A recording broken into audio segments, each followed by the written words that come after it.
Enake Cah. Sapa sing tau mangan iki lho? Penasaran? Ayo tak gawekno. Ape gawe bubur jagung? Ayo ngayak glepunge sik ya. Masih ya prosese rada dawa lan suwe, tapi sepadan karo hasilé sing gak mengecewakan, Cah. Glepunge diayak suwene ana ping pindho ya, Cah. Soale ben glepunge lembut iki diayak meneh. Ben selampere gak katut, Cah. Selamper iku kulit arine jagung. Lah iki engko sing dadi salah sijine bahan nggo gawe bubur jagung. Glepung sing wis lembut iki tak lebokno ember kaya ngene, Cah. Aku ape bubur sithik, Cah. Iki kabeh engko ape digawe sego jagung mbokku. Bar njipok glepung lembut iki genti selampere ya, Cah. Tak jupuk terus tak peresi kaya ngene. Diremesi sampai sari-sarine jagung iki padha metu kabeh. Diremet-remet nganti apoh ya, Cah. Nek wis bar langsung tumpangno ning kompor peresan mang. Dikek uyah karo banyu njet sithik ya. Aja sampai lali diudek-udek. Terus cemplungno sebagian glepung garing diudek-udek. Bar ngono,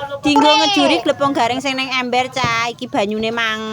Terus dilebokno meneh adonan glepunge. Diudek-udek sampai kental.